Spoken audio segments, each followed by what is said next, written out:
everybody, Spaceman Spiff here with episode 3 of Spaceman Ogles. And for this episode, I'm going to stick with the GCS Winter 2017.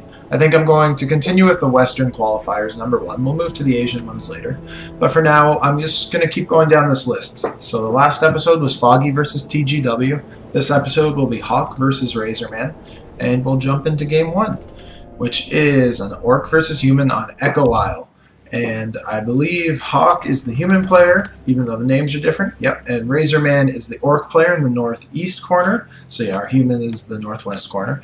And I think this is the first time I've ever had the observer board running on my computer. So this is very exciting, and I'm going to try and be referencing this throughout the replay. Moving into the actual gameplay, it looks like a standard build from Hawk so far. It's, yeah, I imagine this peon's going to build a farm right here. Oh, this peon's going to build a farm right here, and it'll be standard. Over here, it looks like we have a standard build from the Orc player, but the barracks has not come out quite as quickly as you'd expect. If this peon doesn't build a barracks, then we're definitely seeing something a little more out there. It looks like he's going to be building a Voodoo Lounge, or that's a scout. Either way, this is not a standard build from the Orc player, so we'll be looking at that one for sure. Over here, I expect we'll see an Archmage. Yeah, there's the Voodoo Lounge, so it's going to be an aggressive Blade Master. Oh, an aggressive Farseer play. Is this going to be the same kind of strategy as we saw in the last game I posted? If that happens again, I'm very surprised if it does, but that would be interesting. I'll talk about it if it happens. Here we are seeing the Archmage, which is completely standard. We have the Footman on the way. No tower yet. An arcane tower is really, really helpful. There it is, and that'll come in very handy when dealing with the Farseer harass, obviously. Hawk at this point does not know that he's going to be dealing with the Farseer. The barracks is coming down, so it's a little bit delayed, but nothing too out of the ordinary. It looks like RazzorMan just wants to get a really strong Farseer harass to start off.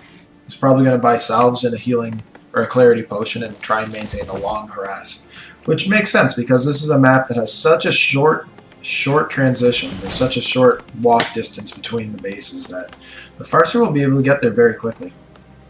Immediately summons Wolves, which is definitely the right play. It allows the cooldown, obviously, to wear down.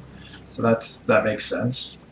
The Footman does sneak by, though, so he's going to be able to scout the timing of the barracks. Maybe not. Maybe he didn't see that it just completed, so that might have worked out in the favor of RazzorMan as well. Over here, Hawk is power creeping. It looks like he'll get away with this. He's going to lose the water elemental to the Farseer, so that's some experience for the Orc player. Looked like Hawk picked up the kill on the creep there, so yeah. Gloves of Haste, also a pretty solid item in this kind of battle. The Farseer and Archmage end up trading a lot of blows in these small skirmishes, I think, so. Gloves of Haste, it's not... I don't think it's as good as Claws of Attack, but it still is going to help here. Let's see, is he going to get this Militia? I don't think so, no. A lot of damage going down on the Farseer, but he has those items. Nice micro by Hawk. Oh, and the Farseer gets stuck in the base. That's so bad for RazzorMan. He spends all that money on items so that he can maintain a harass and loses his Farseer.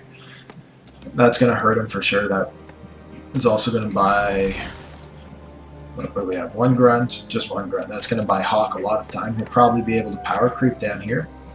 A player's forces are under attack. What's our tech timing at? Definitely significantly ahead as far as tech goes for RazzorMan. But yeah, Hawk is coming down to creep his item camp. He'll definitely be able to get away with it. Maybe this grunt will cause a little bit of damage, but I don't think he'll be able to interrupt this creep camp all that effectively. What do we have here? 23 of 30, so Hawk is supply capped, but ahead in food. He's power building a farm, so he did not want to do that. It looks like he might be going for some kind of expansion, because there's still no tech. Or maybe a strong tier 1 push with the mercenaries. I'm not sure, but he gets level 3, and that's a really big level 3 compared to a level 1 Farseer. I think that's going to be... like those water elementals now are going to be able to push the Farseer around like it's nothing, and I think it looked... yeah, that is the fast expansion from Hawk, so... well, maybe not a fast expansion, but the tier 1 expansion. At this point, it still seems kind of fast.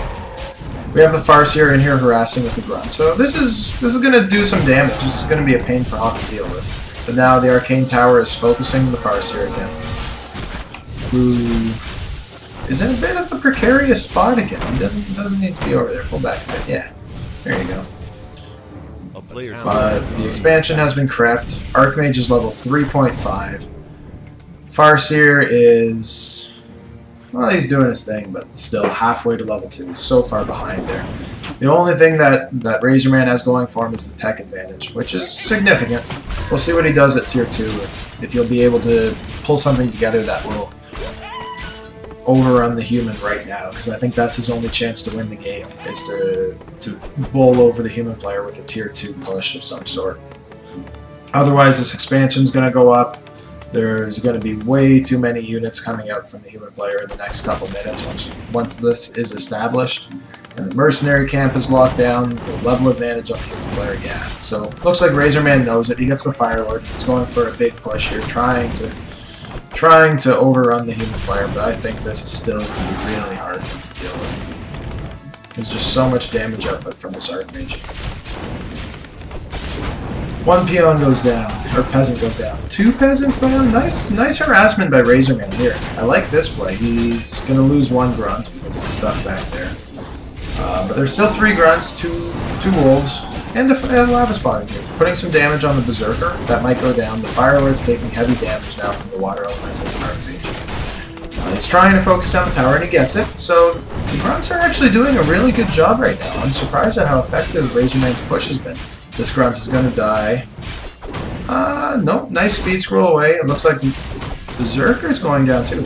It's a really nice pressure by RazzorMan here. He did more damage than I expected. Manages to squeak out level 2, but the Archmage is level 4. Gets another grunt kill with a nice tower here. Wonder if that was deliberate. It probably was. So that went better for RazzorMan than I expected it to, but he still lost 2 grunts. His Firelord, I believe, is still level 1, yeah. The expansion is now situated, a level 4 Archmage. Still no tech. Still no tech from the human player, so there is that, but he's going to have a really tough time, even with, yeah, what a Raider's going to do for him here. I think he needs, sorry, well, Raiders are great, but I don't think Raiders alone are going to swing this battle for him. Maybe if he can get the mercenaries and prevent Hawk from picking up any more mercenaries. Doesn't look like he's going for it though, and Hawk is all over it. Yeah, Hawk's going to make the purchase right now. Decides to turn around though. Deal some damage while he can. And this footman, yeah, that's what he's doing. He's sending the weak footman to go and recruit some more mercenaries. Let's see. This Shadow Priest is being chased down. These towers are almost up though. That Arcane Tower is going to be so effective. What did he pick up over here? Just a Shadow Priest, so not a whole lot. 1 Raider has entered the battle. There are 7, 8 peons, peasants repairing this tower. It's just never going to go down. Firelord's taking a lot of damage. The grunts are going to get a Shadow Hunter kill here. But it's not enough. This Raider's now surrounded. He's trading a Raider for the Shadow Priest. So I guess it's not a bad trade. But just when you're this far ahead, you can't be trading 1 for 1. Sorry, when you're this far behind, you can't be trading 1 for 1. This looks like Hawk has taken this game down pretty convincingly, I think, at this point. Good play from RazzorMan. I think the main, like he invested so much in items to maintain a long harass, and he lost his Farseer so early on. That's what cost him the game, I think, losing his hero there. It just all snowballed, because then the Archmage was able to get level 3 easily, and then once it was level 3, he was able to secure his Expo with no real problem. And, yeah. So that was a good game. That was an interesting game. I think it didn't seem as close, but, you know, what are you going to do? That's going to happen sometimes. Let's see, game number 2. Oh, game number 2 doesn't work. I don't have Turtle Rock. Well, okay, I guess we're calling it there. The next video will be game number 2. Thank you for watching. I hope you enjoyed it. I'm sorry I don't have the next one out, but I will post it shortly if there's any interest.